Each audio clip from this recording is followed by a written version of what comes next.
Bismillahirrahmanirrahim. Assalamualaikum warahmatullahi wabarakatuh. Rabbi shrah li sadri wa yassir li amri wahlul 'uqdatam min lisani yafqahu qawli. Terima kasih atas waktunya. Hari ini kita memasuki pertemuan ke-6. Tema yang akan kita diskusikan adalah kompetensi dasar fasilitator pemberdayaan masyarakat. Minggu lalu kita sudah menjelaskan atau sudah berdiskusi tentang teknik fasilitasi dan fasilitator. Di dalamnya kita membahas tentang pengertian fasilitasi dan fasilitator, peran dan kualifikasi fasilitator, dan etika fasilitator. Pada pertemuan kali ini, fokusnya lebih kepada kompetensi dasar apa sih yang harus dimiliki oleh fasilitator pemberdayaan masyarakat. Oke, kita akan melihat 9 pembahasan yang akan saya bagi menjadi 2 pertemuan ya.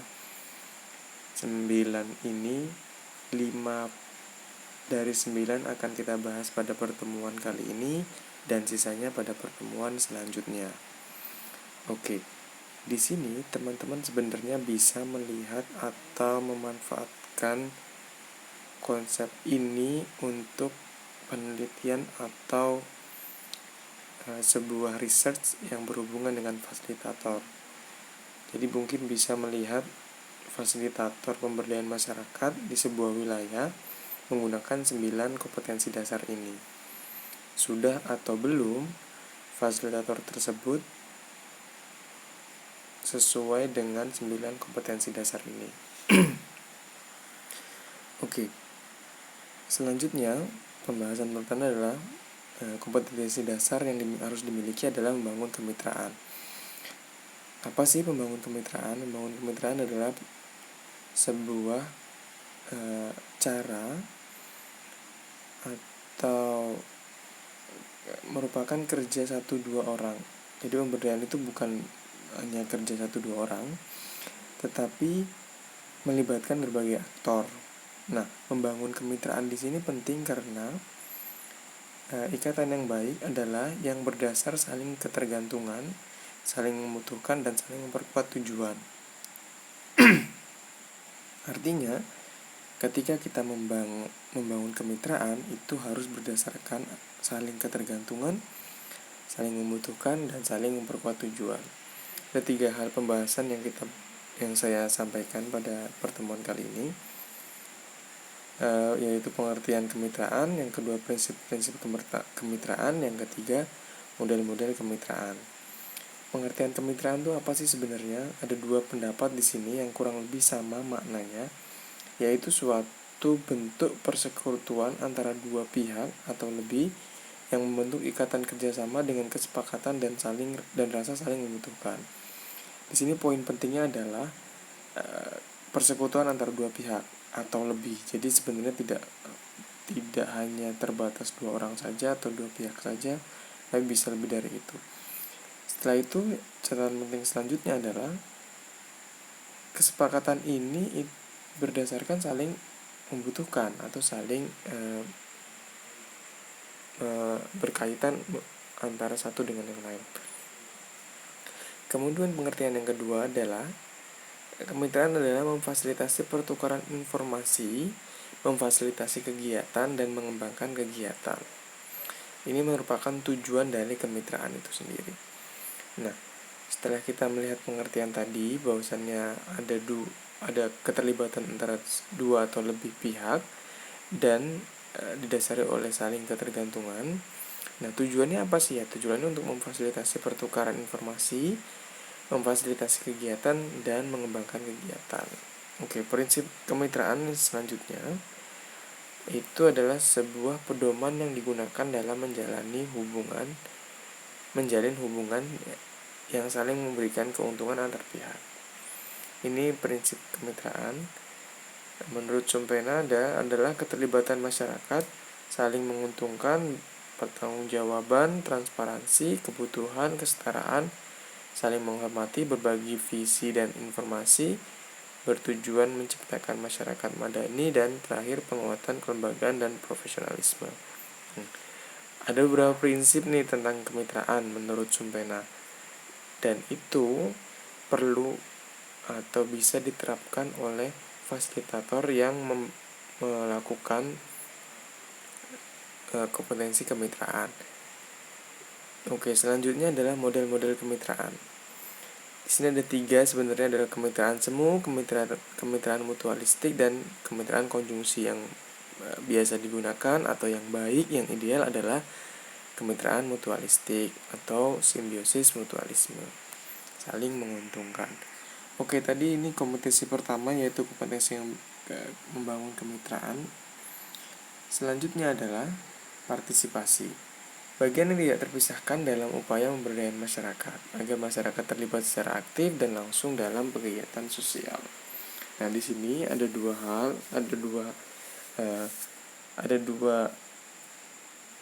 sub yang akan diskusikan, yaitu pengertian partisipasi dan bentuk partisipasi masyarakat. Secara pengertian, partisipasi ini sendiri adalah keterlibatan mental dan emosi, dorongan untuk memberikan sumbangan, dan penerimaan tanggung jawab. Nah, secara bahasa sebenarnya bisa dikatakan pengambilan bagian atau pengikutsertaan. Ya, partisipasi artinya adalah pengambilan bagian atau pengikutsertaan. Bentuknya ya keterlibatan mental dan emosi, kemudian dorongan untuk memberikan sumbangan, dan terakhir adalah penerimaan tanggung jawab. Pengertian selanjutnya yaitu partisipasi meliputi pengambilan keputusan, penyusunan, perencanaan, pelaksanaan, pengembangan, hingga menikmati hasil program.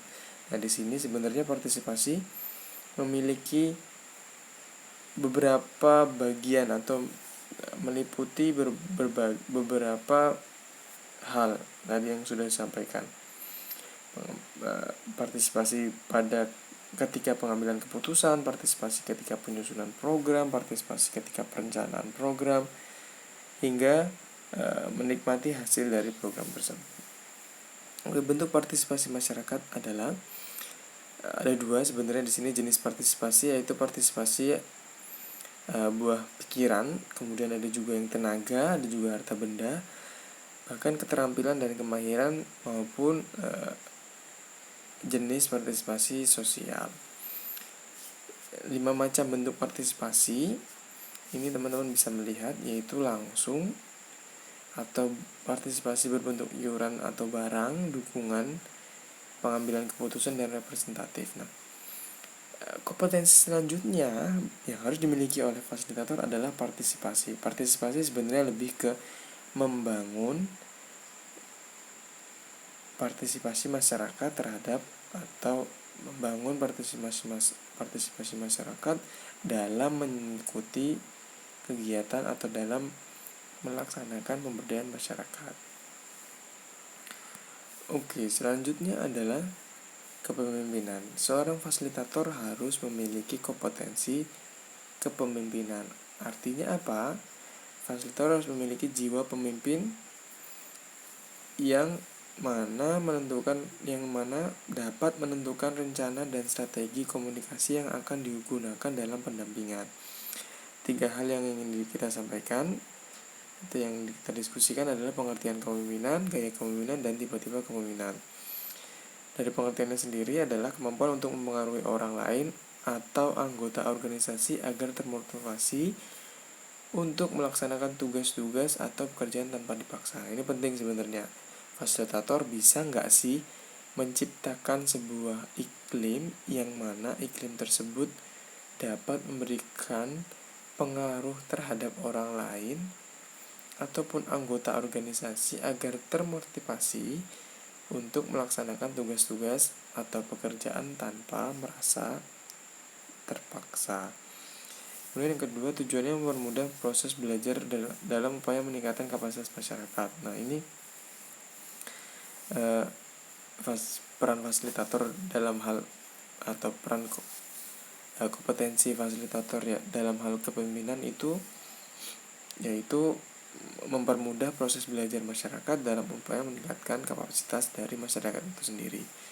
Yang terakhir, tugas kepemimpinan adalah mulai mengatur atau memberitahu, mendukung, menilai, dan menyimpulkan dari kondisi yang ada di masyarakat.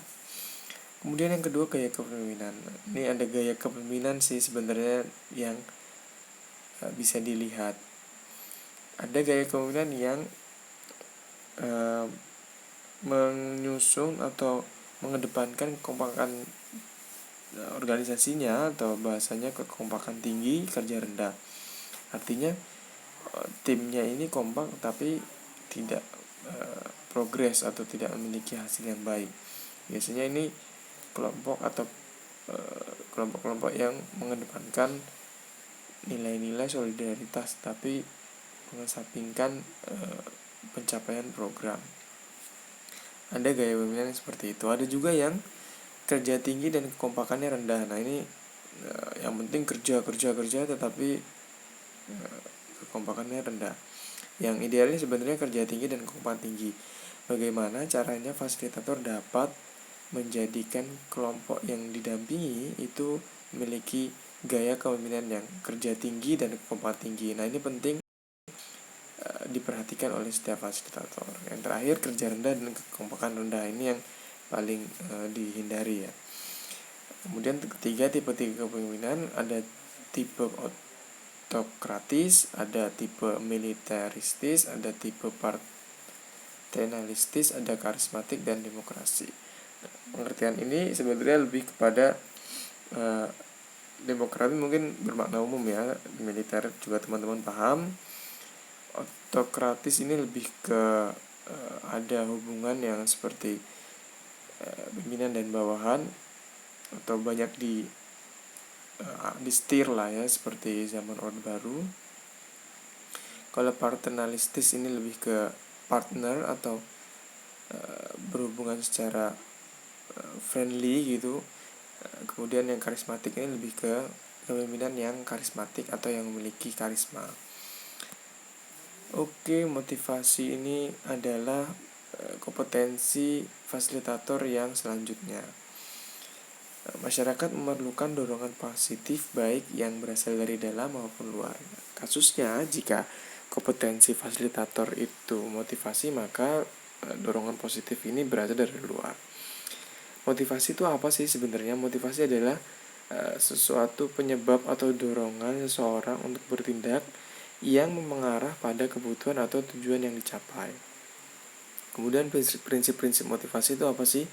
Ada partisipatif, komunikatif, pengakuan, pendelegasian, dan memberi perhatian. Nah, prinsip-prinsip motivasi ini sebenarnya perlu diperhatikan oleh fasilitator agar masyarakat dampingannya dapat merasa didorong atau merasa memperoleh dorongan positif dari fasilitator sendiri. Nah, prinsipnya itu tadi, partisipatif, komunikatif, pengakuan, pendelegasian, dan memberi perhatian. Ini sebenarnya lebih ke bentuk-bentuk juga sih dari motivasi yang harus dilakukan oleh fasilitator. Terakhir adalah teknik motivasi. Ada teknik pemenuhan kebutuhan, mengenal apa saja kebutuhan dasar kelompok, dan teknik komunikasi persuasif atau mengajak atau membujuk agar tindakan sesuai dengan pimpinan. Nah ini sebenarnya kompetensi selanjutnya yang harus dimiliki oleh fasilitator. Oke, ini pembahasan terakhir komunikasi interpersonal pada kompetensi fasilitator. Komunikasi interpersonal itu apa sih sebenarnya? Yaitu memiliki kemampuan komunikasi yang efektif, merupakan keahlian mutlak yang harus dimiliki oleh seorang fasilitator. Ya. Komunikasi interpersonal itu adalah proses penyampaian dan penerimaan pesan antara pengirim dan dengan penerima. Sebenarnya lebih ke bisa nggak sih seorang fasilitator itu menyampaikan atau memberikan pesan dari dirinya terhadap penerima manfaat atau masyarakat dalam hal di sini. Nah, 5 sikap positif komunikasi interpersonal itu apa saja sih? Ada 5. Yang pertama, keterbukaan. Jadi bagaimana fasilitator itu bisa menerapkan komunikasi interpersonal? Ya, pertama adalah keterbukaan. Nah, di sini artinya fasilitator itu dapat menerima masukan dari berbagai pihak ya. Tidak serta-merta apa yang diusung oleh fasilitator itu benar dan tidak anti kritik gitu. Jadi prinsip pertama adalah keterbukaan, yang kedua adalah empati. Nah, setiap fasilitator harus memiliki kemampuan untuk merasakan sesuatu yang sedang dialami orang lain. Nah, ini biasanya dilatih ketika sudah langsung terjun ke lapangan, karena memang empati ini semakin tinggi kemampuan kita berempati, maka kita akan semakin mudah membaca atau merasakan juga apa yang dialami orang lain. Yang ketiga adalah sikap mendukung, sikap yang saling dukung guna terselenggaranya interaksi secara terbuka. Fasilitator perlu memperhatikan ini, perlu memiliki sikap mendukung terhadap kondisi yang ada di masyarakat.